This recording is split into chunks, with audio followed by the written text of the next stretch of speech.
ఎవరు తప్పు ఎవరు? సత్యానికి న్యాయానికి ధర్మానికి జరిగిన ఈ సంగ్రామంలో అంతులేని తీర్పు. ఆగో ఈ వకీల్ అవతారం ఏంది? మళ్ళీ ఏదో కొత్తేశం కట్టిండు ఈ పూరణకిన వాడెత్తు. ఎవరన్నారు? సాఫిత్రక్క చెప్పే వార్తలు చెల్లను అని నిరూపణ అవుతుంది. అందుకు నా దగ్గర అన్ని ఆధారాలు ఉన్నాయి. ఎవరన్నారు? అర్థం కాని వార్తలు చెప్పే సాఫిత్రక్కనే ఈ ముద్దాయికి ఏ సెక్షన్ బి సెక్షన్ల కింద 3 నెలలు ముద్దపప్పులో ఉప్పు లేకుండా పెట్టాలని కోర్టు వారిని సక్రమంగా మనవి చేసుకుంటున్నా. ఎవరన్నారు? అరే ఏమైంది పోరన్కి? ఓ సత్తి ఏంటో సావిత్రక్క ముద్దాయి ముద్దపప్పు అని అంటున్నావు. అక్క నేను వకీల్ అయినమాట ప్రాక్టీస్ చేసుకుంటున్నా. ఏంది నువ్వు వకీల్ అవుతావా? నేను అడమా దోస్తుగాళ్ళు అందరు నన్ను అరే నీకు మస్తు తెలివి ఉన్నారా, వకీల్ పాయింట్లు తీస్తున్నావురా అంటానంటే నేను వకీల్ సాబినైనా. అక్క నీకు ఏ ప్రాబ్లం ఉన్నా కూడా నాకే చెప్పు, నేనే సోలా చేస్తా. సోలా లేదు తవ్వలేదు, తెలివి ఉన్నదంటే వకీల్ అయినావు. అరే నీకేం తెలివి లేదురా అంటే అడక తినమంటే తింటావా?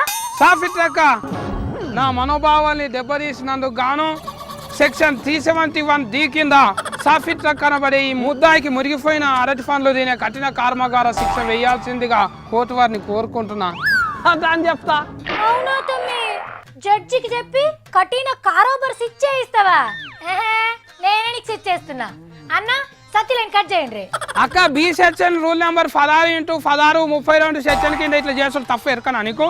అబ్బా 7వ తరగతిలో అది నీ రూల్ నెంబర్ కదా. అయినా తమ్మి 32 సెక్షన్ ఏంది?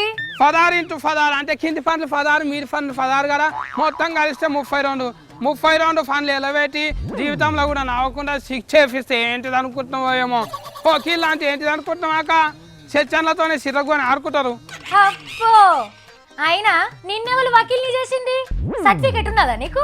ఇవో అక్క MBBS ZPS UPS 7th class LLB సామాన్య శాస్త్రం విలిపిత్రి ఇన్స్టిట్యూట్లకి వెళ్ళి తెచ్చుకున్నా నేను.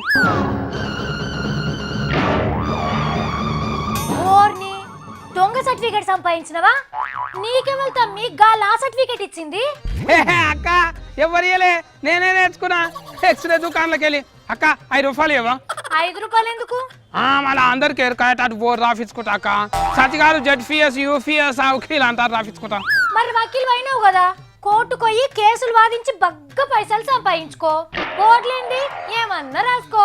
ఏ సత్యంగా నాక ఒక నిమిట్ దుమ్ము లేస్తా. కేసులు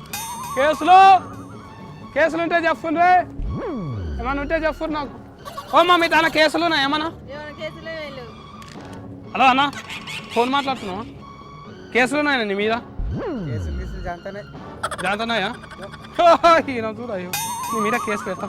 ఓర్ని బిత్తిరేషం గాలా ఏం చేస్తున్నావు తమ్మి? అక్క కేసులు ఏమన్నా ఉంటే ఆడుకున్నాం అనుకుంటున్నాం, అలా పైసలు సంపాదించుకోవద్దా అందరు వకీల లేక? అవును కానీ తమ్మి అసలు ఈ వకీలేశం ఏంటి? దొంగ లాయర్ అని పోలీసు వాళ్ళకి తెలిసిందనుకో నీ కోర్టు లాగు అన్ని సింగేటట్టు కొడతారు. ఏం కొడతారు? ఇండియా భారతదేశంలో అంత 100కు 30 మంది అంత దొంగ వకీలే ఉన్నారంట. ఆగో నీకెవరు చెప్పిండ్రు గీ ముచ్చట?